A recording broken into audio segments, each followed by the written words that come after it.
Buonasera, eccoci insieme con la lettera ai Romani. Oggi esamineremo il capitolo 2 e assieme al capitolo 2 poi esamineremo anche una parte del capitolo 3, esattamente dal versetto 17 del capitolo 2 partiremo e arriveremo al capitolo 3, versetto 8.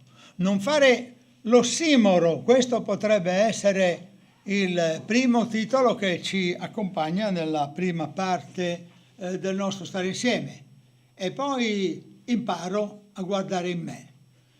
Ognuno di noi deve imparare a guardare in se stesso. Abbiamo un terzo titolo da proporvi che è Giudeo Gentile, sulla stessa barca, a indicare che i giudei e i gentili hanno un percorso comune e un progetto comune. Prima di cominciare la lettura del capitolo 2 di Romani, dal versetto 17 e proseguire poi con il capitolo 3 al versetto 8, voglio soffermarmi per una preghiera che invito ognuno di voi che siete in sala, ognuno di voi che siete a casa online a fare insieme a me. Sia lodato il tuo nome, Signore. Anche questa mattina alcuni di noi in preghiera hanno detto sia lodato il tuo nome, Signore. Hanno detto sia lodato il tuo nome per il servizio dei Gedeoni. E noi stasera vogliamo dire sia lodato il tuo nome perché tu ci insegni attraverso questa lettera ai Romani a guardare in noi stessi, a non essere degli ossimori, cioè capaci di dire una cosa e fare il contrario di essa, ma ad essere coerenti. Però la nostra coerenza, Signore, è il risultato dell'opera che tu fai in noi, perché tu ci trasformi ogni giorno. E allora in questo senso dobbiamo riformarci ogni giorno, perché abbiamo ogni giorno qualcosa da te da imparare, Signore. Insegnaci anche oggi. Insegnaci anche adesso, in questo incontro serale. Insegnaci anche domani, Signore. E anche domenica, quando ci incontreremo, hai ancora da insegnare e noi dobbiamo ancora imparare. E noi ci accorgiamo ancora una volta di essere imperfetti, però siamo sulla via che porta a te, Signore, e noi vogliamo rimanere con coerenza, pur nei nostri limiti, nelle nostre indeterminatezze, nella via che porta a te, Signore. Aiutaci ad essere sulla strada di quella santificazione che sarà raggiunta alla fine soltanto al ritorno del nostro Signore Gesù Cristo. Aiutaci, Signore, ad essere di testimonianza anche per la nostra coerenza. Te lo preghiamo nel nome potente di Gesù Cristo. Amen. Amen. Ecco dunque il capitolo 2 al versetto 17, riprendo. Ora, se tu ti chiami giudeo, ti riposi sulla legge, ti vanti in Dio, conosci la sua volontà e sai distinguere ciò che è meglio, essendo istruito dalla legge, e ti persuadi di essere guida dei ciechi, luce di quelli che sono nelle tenebre, educatore degli insensati, maestro dei fanciulli, perché hai nella legge la formula della conoscenza e della verità. Come mai dunque tu che insegni agli altri non insegni a te stesso? Tu che predichi non rubare, rubi. Tu che dici non commettere adulterio, commetti adulterio. Tu che detesti gli idoli, ne spogli i templi. Tu che ti vanti della legge, disonori Dio trasgredendo la legge. Infatti, come è scritto, il nome di Dio è bestemmiato per causa vostra fra gli stranieri. La circoncisione è utile se tu osservi la legge, ma se tu sei trasgressore della legge, la tua circoncisione diventa incirconcisione. Se l'incirconciso osserva le prescrizioni della legge, la sua incirconcisione non sarà considerata come circoncisione. Così colui che è per natura incirconciso, se adempie la legge, giudicherà te, che con la lettera e la circoncisione sei un trasgressore della legge. Giudeo infatti non è colui che è tale all'esterno e la circoncisione non è quella esterna nella carne, ma giudeo è colui che lo è interiormente e la circoncisione è quella del cuore, nello spirito, non nella lettera. Di un tal giudeo la lode proviene non dagli uomini, ma da Dio. Qual è dunque il vantaggio del giudeo? Qual è l'utilità della circoncisione? Grande in ogni senso. Prima di tutto perché a loro furono affidate le rivelazioni di Dio, che vuole dire infatti se alcuni sono stati increduli, la loro incredulità annullerà la fedeltà di Dio? No di certo, anzi sia Dio riconosciuto veritiero e ogni uomo bugiardo come è scritto, affinché tu sia riconosciuto giusto nelle tue parole e trionfi quando sei giudicato. Ma se la nostra ingiustizia fa risaltare la giustizia di Dio, che diremo? Che Dio è ingiusto quando dà corso alla sua ira? Parlo alla maniera degli uomini? No di certo, perché altrimenti come potrà Dio giudicare il mondo? Ma se per la mia menzogna la verità di Dio sovrabbonda e la sua gloria, a sua gloria, perché sono stato ancora giudicato come peccatore?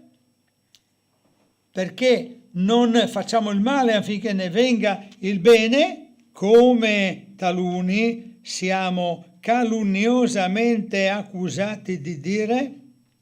La condanna di costoro è giusta. Ogni giorno della mia vita devo guardare me stesso, devo camminare coerentemente. È facile dire agli altri cammina nella retta via e poi in te alberga il peccato o la tolleranza verso il peccato o la inconcludente non scelta tra bene e male. Io debbo essere diritto davanti a Dio e so se sto camminando in sentieri che non sono diritti, perché spesso sono maestro per gli altri, insegno quello che è scritto e allora ben conosco, non posso essere ossimoro. Ossimoro è una parola usata spesso nel gergo poetico per intendere il concetto e contemporaneamente il suo opposto. Come dire il buono e contemporaneamente il cattivo. Come dire che l'albero buono non può produrre frutti cattivi. Se sono piantato in Cristo non posso concedere spazio al peccato. Certamente ogni peccato sarà perdonato, ma il Signore non vuole che ci si riposi davanti alla legge in contraddizione con la legge stessa. L'israelita insulta Dio, bestemmia se afferma l'autorità di Dio e poi la nega con il suo comportamento ingiusto. Dio è bestemmiato non solo con l'insulto contro di lui, ma anche con i comportamenti. Andiamo a vedere come Isaia al capitolo 52 presenta questa realtà. Capitolo 52 e il versetto è il numero 5.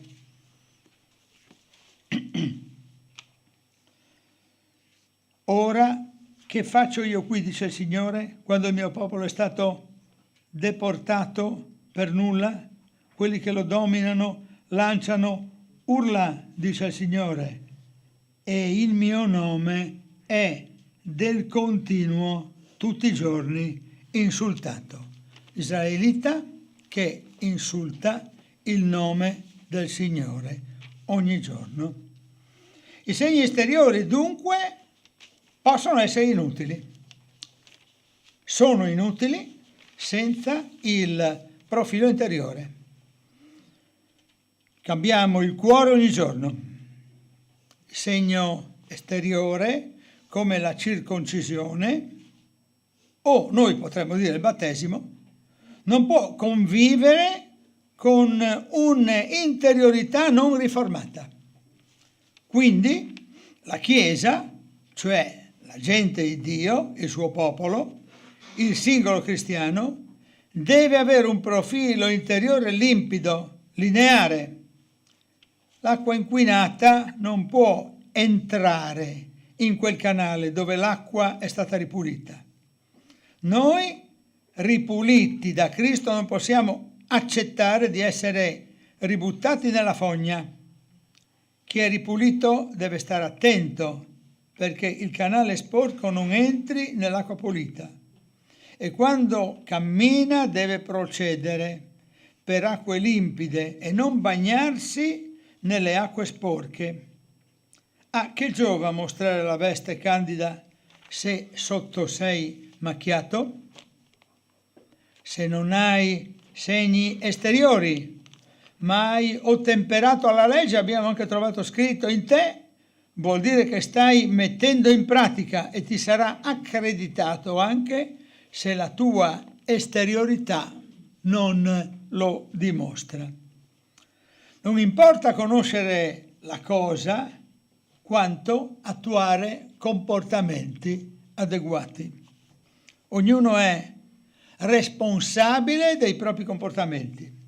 È anche opportuno che tu richiami, se vedi nel mio comportamento dell'incoerenza, che tu richiami in me. È giusto che io sia indotto da te a dimostrare quella veste che è stata ripulita da Cristo. Un non credente che ha comportamenti morali adempie la legge, sta dicendo Paolo, la quale in altri testi dichiara che tutti hanno peccato e hanno perduto la pace con Dio.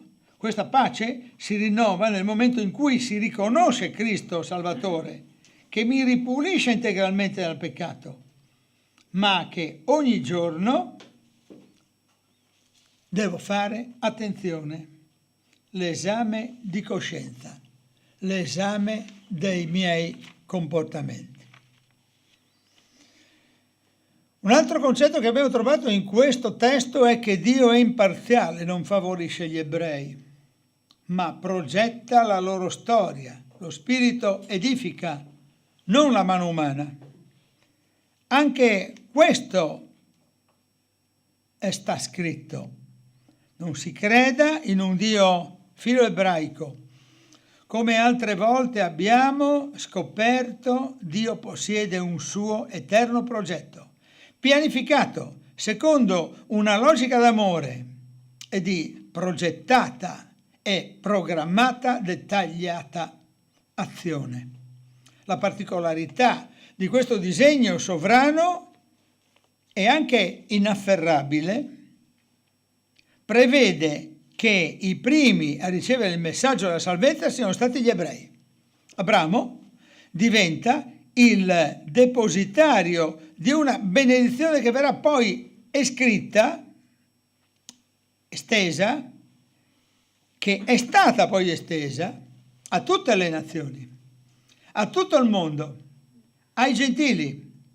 Lo Spirito Santo è il cuore pulsante della nuova era, del passaggio dal popolo giudaico a quello gentile, nella cui logica comunque non troviamo, non esiste, una impropria sostituzione, ma una trasmissione dei contenuti.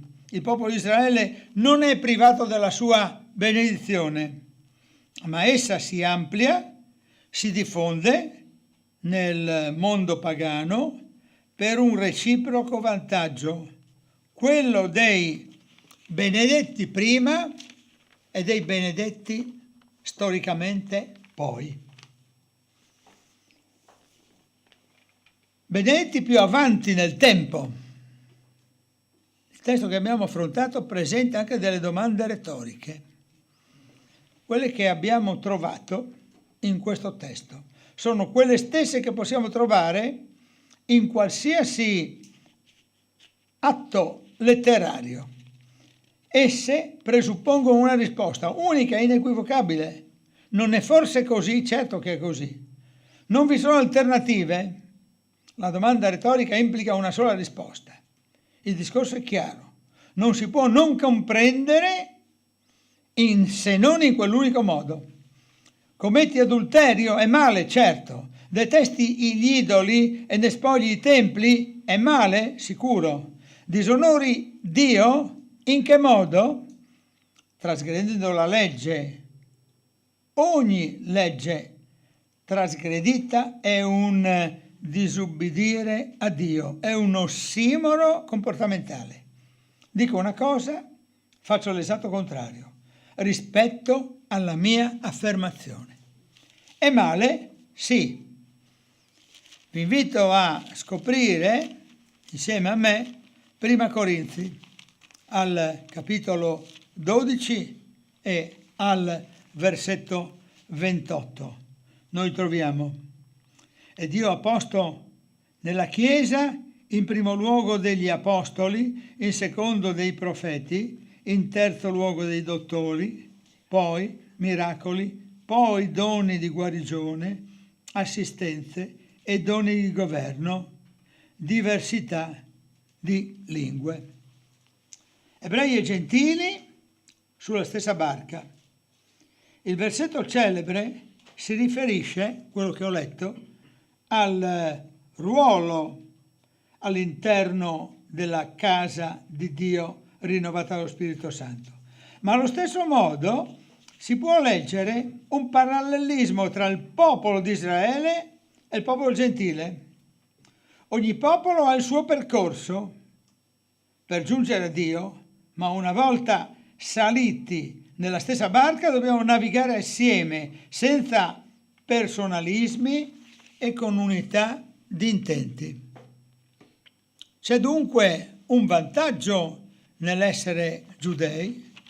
Vediamo come risponde Romani, lo troveremo più avanti nel nostro studio dei Romani, ma lo possiamo anticipare al capitolo 9. Leggeremo i versetti da 4 a 21. Non abbiamo forse il diritto di mangiare e di bere? Non abbiamo il diritto di condurre con noi una moglie e sorella in fede come fanno anche gli altri popoli, gli apostoli, scusate, i fratelli nel Signore e Cefa? O siamo soltanto io e Barnaba a non avere il diritto di non lavorare? Chi mai fa il soldato a proprie spese? Chi pianta una vigna e non ne mangia il frutto? O chi pascola un gregge e non si ciba del latte del gregge?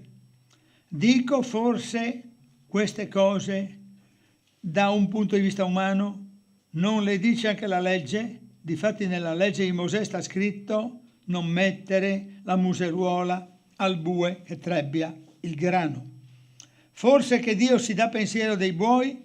O non dice così proprio per noi? Certo, per noi fu scritto così, perché chi ara deve arare con speranza e chi trebbia il grano deve trebbiarlo con la speranza di avere la sua parte. Se abbiamo seminato per voi beni spirituali, è forse gran cosa se mietiamo i vostri beni materiali? Se altri hanno questo diritto su di voi, noi non lo abbiamo molto di più? Ma non abbiamo fatto uso di questo diritto, anzi sopportiamo ogni cosa per non creare alcun ostacolo al Vangelo di Dio. Vado avanti e trovo: se abbiamo seminato, scusate, per voi beni spirituali, è forse gran cosa se mettiamo i vostri beni materiali? Se alcuni hanno diritto, non lo abbiamo ancora di più, ma non abbiamo fatto uso di questo diritto, anzi sopportiamo ogni cosa per non creare alcun ostacolo al Vangelo di Cristo. Non sapete che quelli che fanno il servizio sacro mangiano ciò che è offerto nel Tempio e che coloro che attendono all'altare e hanno parte all'altare, similmente il Signore ha ordinato che coloro che annunziano il Vangelo vivano del Vangelo.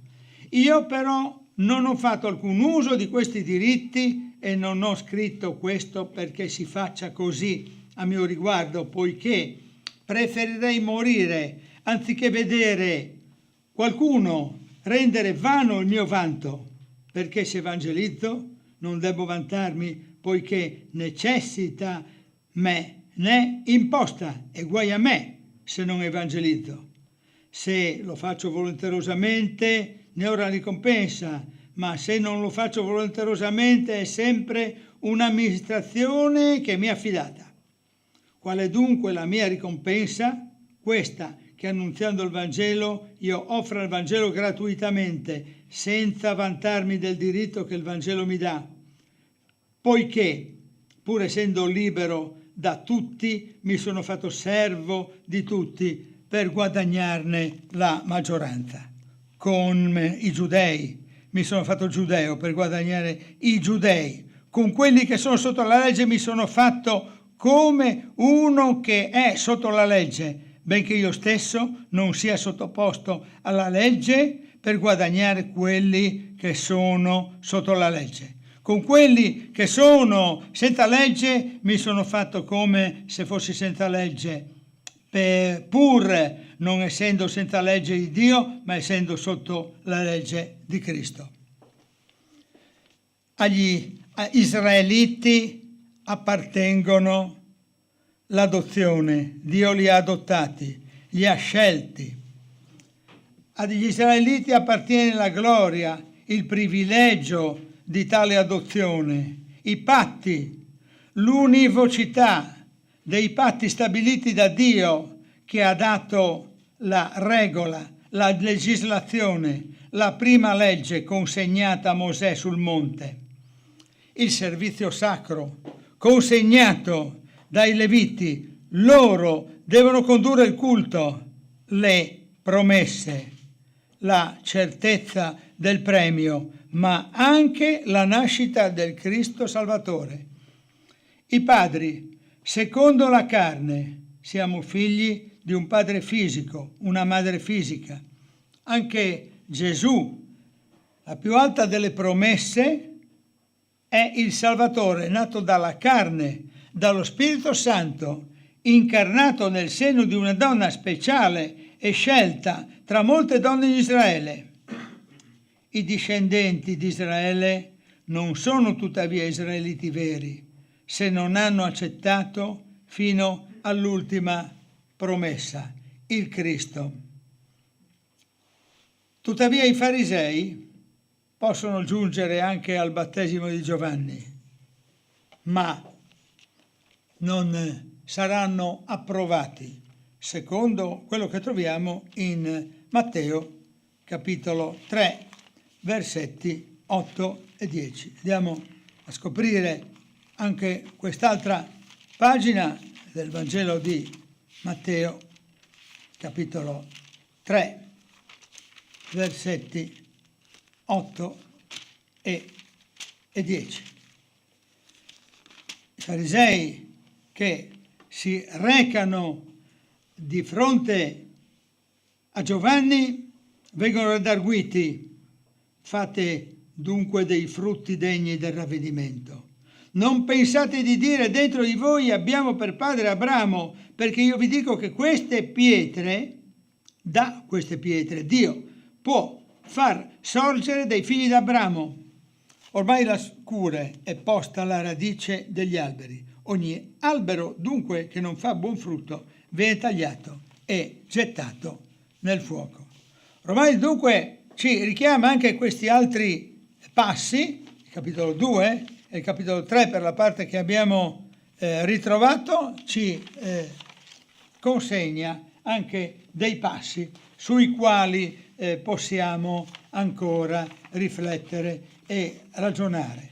Abbiamo visto, sintetizzando quello che abbiamo detto finora, che ogni giorno della mia vita devo guardare in me stesso, ogni giorno della mia vita devo essere coerente, camminare senza tollerare il peccato che mi insidia, che mi rincorre. Abbiamo detto che devo essere attento a non cadere nell'ossimoro, cioè di dire una cosa e fare esattamente il suo contrario. Abbiamo detto che se sono piantato da Cristo non posso concedere spazi al peccato. Davanti alla legge non posso essere in contraddizione con la legge stessa, perché questo è un insulto a Dio. L'israelita insulta Dio e lo bestemmia ogni giorno, proprio perché afferma l'autorità della parola di Dio.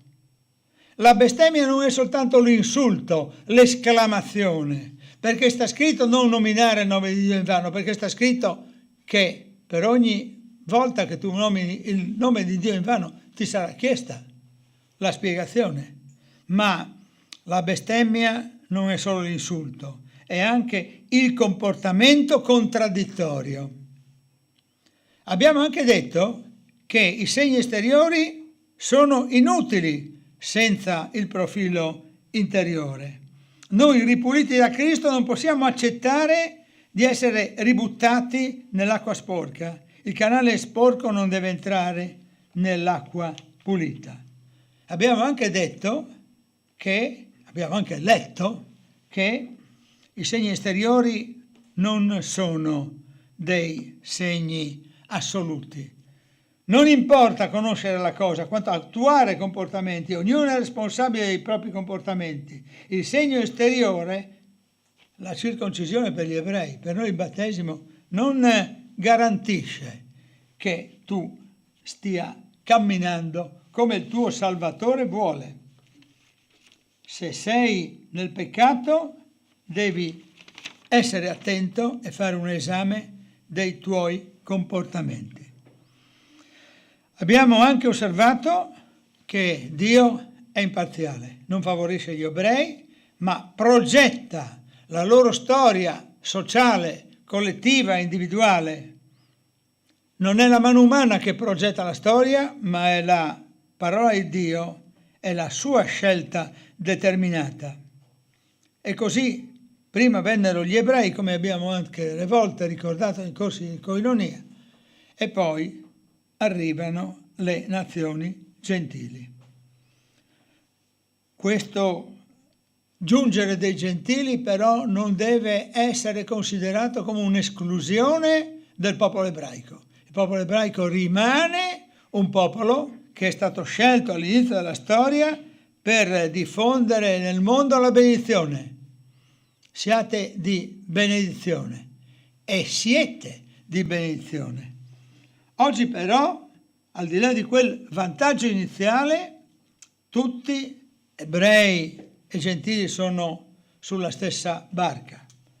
E alcune domande che potrebbero apparire improprie sono in realtà delle domande assolutamente non scontate, ma di assoluta attualità e di assoluta verità. Quando Paolo fa delle domande, molto spesso vuole dire in modo affermativo quello che sta dicendo nella domanda stessa. Abbiamo visto ancora che ebrei e gentili sulla stessa barca hanno un percorso per navigare insieme senza personalismi e comunità di intenti. Abbiamo anche visto che gli israeliti sono depositari di un'adozione, di una gloria, di patti, di legislazione, del servizio sacro consegnato ai Leviti storicamente, nella consapevolezza che oggi siamo tutti sacerdoti dell'Eterno e non esiste un ruolo speciale di Levita. Abbiamo anche messo in luce che i farisei possono giungere pure al battesimo di Giovanni I farisei di ogni tempo storico possono giungere al battesimo di Giovanni, ma non aver maturato nel loro cuore la conversione. E allora non si potranno sottrarre all'ira di Dio. Per concludere la nostra riflessione vorrei proporvi anche alcune domande. Che cosa vuol dire progetto divino? Quindi che significato ha oggi nel nostro momento storico parlare di progetto divino? E poi che cosa significa per te guardare in te stesso? Che cosa significa per me guardare in me stesso? E poi una terza domanda che vorrei farvi è: io guardo in me stesso e ognuno la rivolge a se stesso, e quindi potrei dire: tu guardi in te stesso? E c'è in un commentario che ho consultato un interessante rapporto tra il corpo e le membra, e voi sapete a quale brano mi riferisco. Ogni parte del corpo ha una sua funzione e ognuno di noi è nel corpo di Cristo un braccio, una mano, un occhio. E se c'è un rapporto tra questo corpo e membra e Israele e i gentili, possono essere considerati dunque anche Israele e i gentili parte di uno stesso corpo e quindi membra di uno stesso corpo? Anche su questo vi chiederei un punto di vista nella riflessione che seguirà. Per il momento ci lasciamo ancora con una preghiera.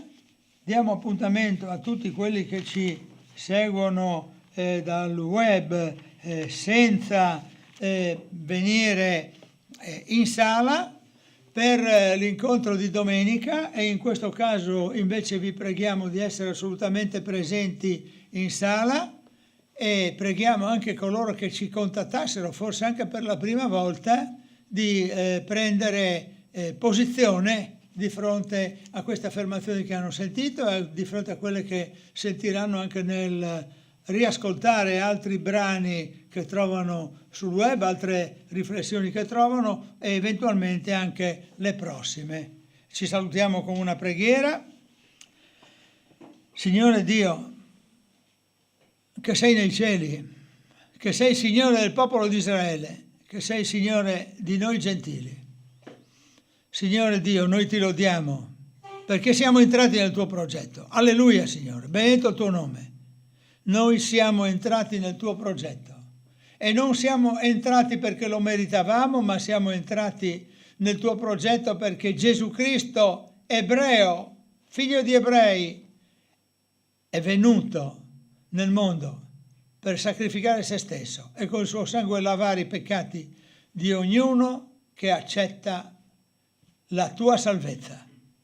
Signore, noi vogliamo ringraziarti per il giorno in cui abbiamo accettato la salvezza che viene da Gesù Cristo.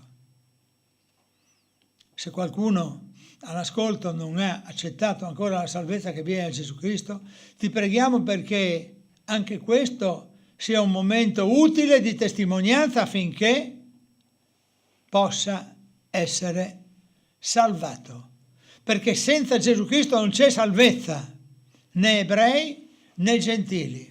E noi questo lo abbiamo letto sulla tua parola divina, Signore, perché sta scritto che l'ira di Dio rimane su coloro che non hanno accettato la salvezza che viene da Gesù Cristo. E noi prendiamo sul serio queste tue parole, perché sono parole di verità, Signore, non sono parole di letteratura. E allora, Signore, ti vogliamo chiedere, proprio perché abbiamo fatto questo passo, di aiutarci a rendere il nostro cammino coerente, di aiutarci a non essere ossimori, a non essere coloro che parlano in un modo e procedono in un altro modo. Ti preghiamo, Signore, aiutaci a guardare in noi stessi, a correggere tutte le contraddizioni, tutti i fatti che noi nella nostra vita individuale possiamo correggere. Ti preghiamo, Signore, di benedire anche la seconda parte di questo incontro con coloro che entreranno in Zoom. Ti preghiamo, Signore, per questa seconda parte dell'incontro e per la prossima domenica che si avvicina, Signore. Nel nome di Gesù Cristo. Amen. Buona serata.